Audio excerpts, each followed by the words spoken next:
જય માતાજી. આપણે ભારત દેશમાં દરેકને બોલવાની આઝાદી છે.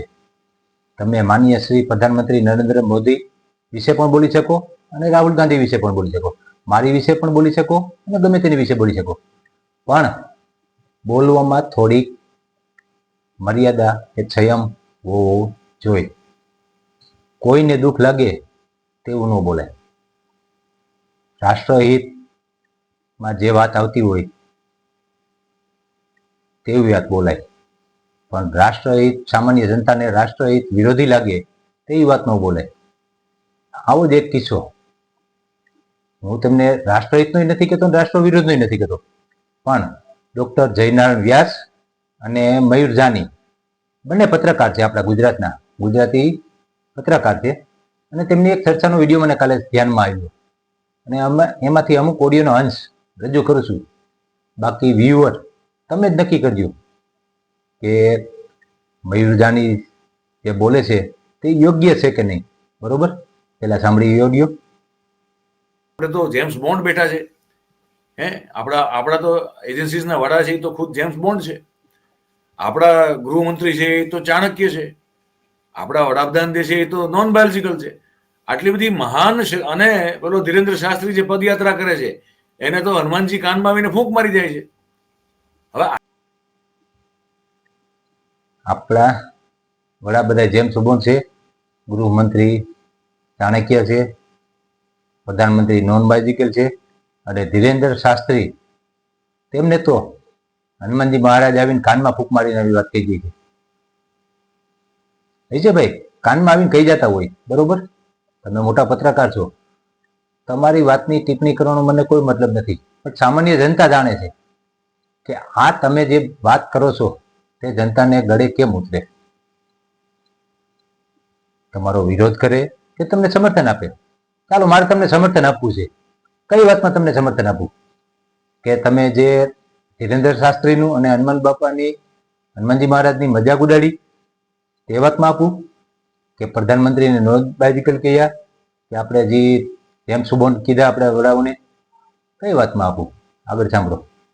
આટલા બધા મહાન લોકોની વચ્ચે સાહેબ જે હવે તો જો હવે ઢાંક પીછડો કરવાનો પ્રયાસ થઈ રહ્યો, પણ પહેલા 3 દિવસ શું સમાચાર આવ્યા કે લગભગ 2500 કિલો ઉપર તો એમોનિયમ નાઇટ્રેટ નો જથ્થો, 2500 કિલો એમોનિયમ નાઇટ્રેટ.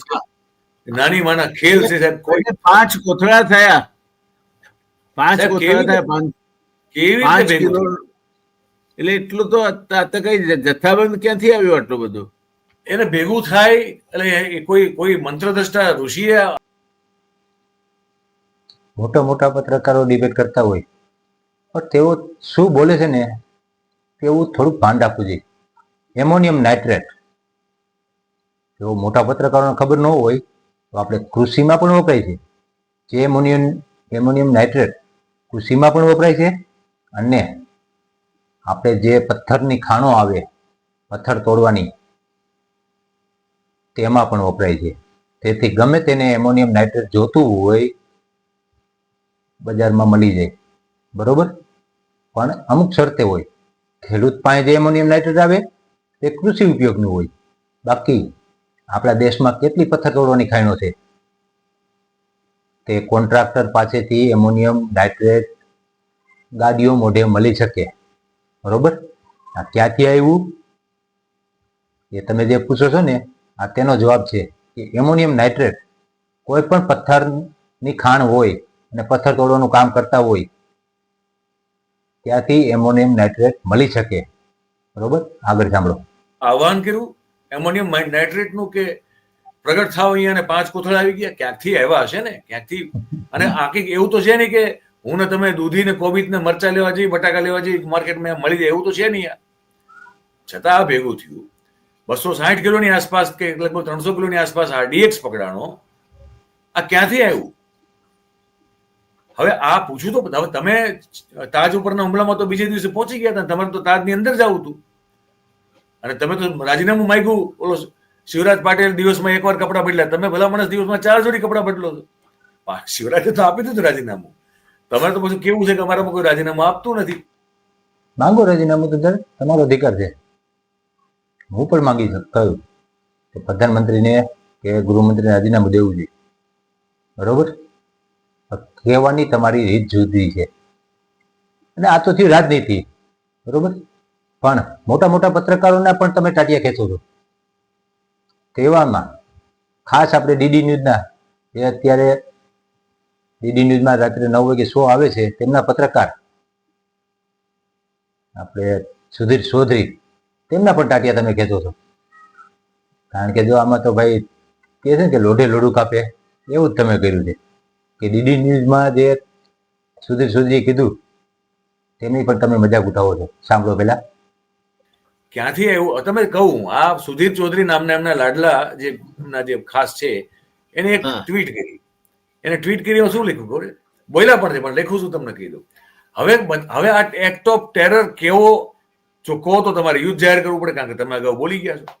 હવે એક્ટ ઓફ ટેરર નથી એવું સાબિત કરવા માટે એવી ફાલતુ વાર્તાઓ થઈ રહી. સામે ખોલીને હું બેઠો છું. સુધીર ચૌધરી એવું કહે છે કે એના જે સરકારમાં જે અત્યંત આધારભૂત સૂત્રો છે, એ સૂત્રો એને એવું જણાવે છે.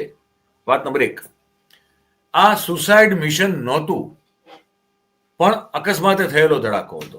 આ એને સરકારમાં બેઠેલા સૂત્રો કહે છે, એવું એ ભાઈ કહે છે. આ ધમાકો કોઈ ઈરાદાથી કરવામાં આવેલો નહોતો. સુધીર ચૌધરીને તેમના સૂત્રો બતાવતા હોય, બરોબર, અને સુધીર ચૌધરી બોલ્યા હોય, પણ તમે જે વસ્તુ બોલો છો, તમે કયા સૂત્રોને આધાર રાખીને બોલો છો તે તમને ખબર છે? બિહારની ચૂંટણીનું આ રિઝલ્ટ આવી ગયું, એનડીએનો ભરપૂર વિજય થઈ ગયો, બરોબર, ઐતિહાસિક વિજય. ને કાલે તમે કહેતા હતા તેનું શું? આ તમારે ક્યાં સૂત્રો હતા? બરોબર, સાંભળો આગળ. સાહેબ, આમાં એવું છે, આ છેલ્લો પ્રયાસ છે એક્ઝિટ પોલનો, કે લોકો અમારી સાથે છે એવું દેખાડવાનો. મારી સમજ એવી છે કે એ લોકોએ જેટલું એમની ઈચ્છા હતી એ પ્રકારનું એ ધાડ પાડી શક્યા નથી. આ ચૂંટણી ઉપર એવડી મોટી ધાડ પાડી શક્યા નથી, એવું મારું અત્યારની આ તમારી સાથે વાત કરું છું ત્યાં સુધીની મારી સમજની સ્થિતિ એ છે. એક વસ્તુ અલગ છે કે ભાઈ વોટિંગ થયું પછી મહિલા પુરુષોના વોટિંગના આંકડાઓ એ લોકો જાહેર કરી શક્યા નથી. તમારી સમજણ, કાલે તમે કીધું કે કોઈ ધાર પાડી નથી કે એનડીએ વાળા, બરોબર, એક્ઝિટ પોલમાં બતાવે છે તેથી વિરુદ્ધ જ આવશે. એક્ઝિટ પોલને હું માનતો નથી. તો આજે તમારી સમજણ કેટલી છે ને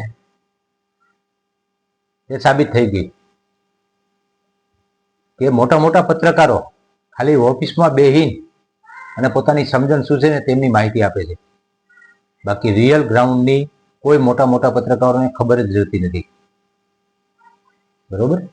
બાકી જે એક્ઝિટ પોલમાં કર્યું એ બધા તો રિયલ પત્રકારોએ કર્યું જ છે. પણ આ તો તમે કહો છો કે મારી સમજણ કહે છે કે એમને કોઈ ગ્રાઉન્ડમાં કાંઈ છે નહીં, બરોબર, અને એક્ઝિટ પોલને હું માનતો નથી. આગળ સાંભળો. અથવા કર્યા નથી, જે બહુ સામાન્ય છે જે થતા હોય છે. પણ એની સાથે સાથે બીજું એ પણ થયું છે કે વોટિંગ મત ઈવીએમમાં બંધ થઈ ગયા પછી પણ જે પેડા વધતા હતા એ આ વખતે એટલા વધ્યા નથી, બરોબર ને.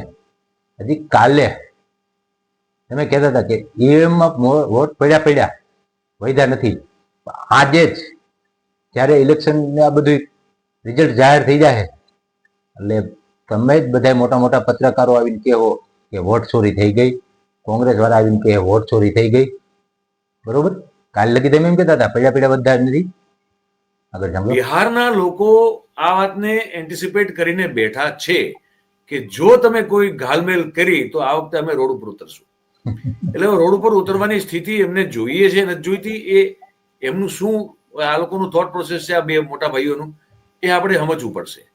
મારી સમજ એવી છે કે પૂરો પ્રયત્ન થશે કે સરકાર ગમે એમ કરીને એનડીએની બને, પણ જો એમાં નિષ્ફળ ગયા તો કંઈક એવું થશે કે રાષ્ટ્રપતિ શાસન લગાવી દેવામાં આવશે. એની પૂરી તૈયારીઓ થવી જોઈએ. આ લોકો આમ નહીં તો રાષ્ટ્રપતિ શાસન દ્વારા સત્તામાં બેસવાનો પૂરો પ્રયત્ન કરશે. મોટા ભાઈ, દેશ આઝાદ થયો ત્યારથી અત્યાર લગી સૌથી વધુ રાષ્ટ્રપતિ શાસન કોંગ્રેસે લગાવ્યું છે. બરોબર, હજી રિઝલ્ટ જાહેર નથી થયું તા તમે એમ કહો છો. કાલની તારીખનું વાત કરું છું. આજ તો રિઝલ્ટ જાહેર થઈ જ ગયું ત્યાં લગીમાં કે એનડીએ જીતી ગયું. કે જો એનડીએ નહીં જીતે તો રાષ્ટ્રપતિ શાસન લગાવી દેવામાં આવશે. આ તો ભાઈ જો માની લ્યો તમારે માનસિકતા કોંગ્રેસ તરફની હોય એટલે કોંગ્રેસના વિચાર તમારામાં થોડાક વધારે હોય, કારણ કે કોંગ્રેસે રાષ્ટ્રપતિ શાસન વધુ લગાવ્યું છે બધા કરતા. એટલે એને ખબર હોય કે આપણે હારી તો આપણે પછી રાષ્ટ્રપતિ શાસન લગાવી અને સત્તા આપણે હાથમાં કરવાની છે. બાકી જનતા નિર્ણય કરશે કે પત્રકારો અત્યારે કઈ પાર્ટીની ભાષા બોલે છે, કેવીથી બોલે છે, એ જનતા નક્કી કરશે. અને મારું તો કેવું એક જ છે કે તમે બધા મોટા મોટા પત્રકારો છો, પણ જનતાને વિશ્વાસ બેસે ને એવી વાત કરો. બાકી તમારી ઈચ્છા. જય માતાજી.